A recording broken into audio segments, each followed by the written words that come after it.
ஒரு பக்கம் நம்ம மல்லிகை இவ்ளோ பெரிய பிரச்சனைகள்லாம் வந்துட்டு இருக்கு அப்டின்னும்போது, நம்ம அன்னபூர்ணி இருந்துட்டு ஒரு வேற லெவல்ல விஷயத்த செஞ்சிருக்காங்க. அதாவது என்ன அப்டின்னு பார்த்தீங்கன்னா, இப்போ விஜய்க்கு வந்து இப்ப நான் ஃபோன் பண்ணி அன்னபூர்ணி இருந்துட்டு கதறி அழுதுட்டு இருக்காங்க. என்னடா நடக்குது இங்க அப்டின்ற மாரி தான் இருந்துட்டு இருக்கு. ஏன்னா, நம்ம அ மல்லிய பத்தி நம்ம அன்னபூர்ணிக்கு நல்லாவே தெரியும். விஜயோட உள் மனசுக்கும் நல்லாவே தெரியும். மல்லி எந்த அளவுக்கு நல்லவங்கன்னு சொல்லிட்டு. ஆனா, ஒவ்வொரு விஷயத்திலயும் இப்டி தப்பானவங்களா காட்டிட்டு இருக்க ஒரு விஷயம், ரொம்பவே வந்து இப்ப அதிர்ச்சிய ஏற்படுத்துச்சு. கடைசில என்ன ஆச்சு அப்டின்னு பார்த்தீங்கன்னா, இப்போ நம்ம அ விஜய் இருக்கார் இல்லையா?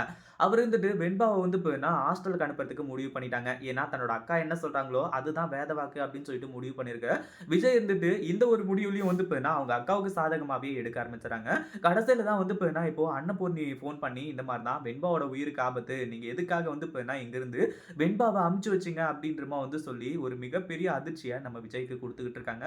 என்னடா நடக்குது? நம்ம வெண்பாவோட உயிருக்கு எதுக்காக ஆபத்து வருது? அப்படின்னு சொல்லிட்டு வந்து தெரிஞ்சுக்கிறதுக்கு முன்னாடி, இப்ப தான் நம்ம சேனலுக்கு ஃபர்ஸ்ட் டைம் வரீங்க அப்படின்னா, கீழ இருக்க சப்ஸ்கிரைப் பட்டன பிரஸ் பண்ணிக்கோங்க. இப்போ நம்ம விஜய் இருந்துட்டு என்ன பண்றது? ஏது பண்றது? அப்படின்னு சொல்லிட்டு வந்து தெரியாம இருந்தது மட்டும் இல்லாம, நம்ம மல்லி மேல இருக்கிற கோவத்துல வெண்பாவ வந்து ஹாஸ்டலுக்கு அனுப்பி வச்சுர்றாங்க. கடைசில என்னாச்சு அப்படின்னு பார்த்தீங்கன்னா, நம்ம வெண்பா போற வழியிலேயே வந்து தீர்த்து கட்டுறதுக்கு, அதாவது வெண்பாவ தீர்த்து கட்டுறதுக்கு ஒரு சில ரவுடிங்க பிளான் பண்ணிட்டு இருந்திருக்காங்க. அந்த ஒரு விஷயத்த பார்த்து தான் நம்ம அன்னபூர்ணி பயங்கர ஷாக் ஆயிடுறாங்க. அதாவது அவங்க இங்க ஊருக்கு கிளம்பி வந்துட்டு இருந்தாங்க. மல்லிய பார்க்கலாம். மல்லிய பார்த்து ரொம்ப நாள் ஆச்சு. இந்த புள்ள வந்து ஃபோனும் எடுக்க மாட்டேங்குது, ஒண்ணும் எடுக்க மாட்டேங்குது.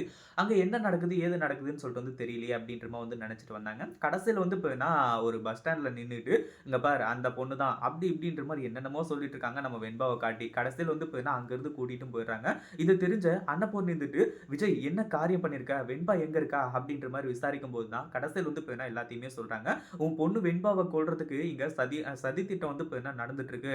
ரவுடிங்க வந்து உன் பொண்ணு வெண்பாவ கடத்திட்டு போயிட்டு இருக்காங்க." அப்படின்னு சொல்லிட்டு வந்து சொல்லி பயங்கரமா கதறி அழ நம்ம விஜயும் வந்து அடுத்ததா என்ன பண்றது? ஏது பண்றதுன்னு சொல்லிட்டு வந்து தெரியாம ஓட போறாங்க. அதாவது வெண்பாவ காப்பாத்துறதுக்காக.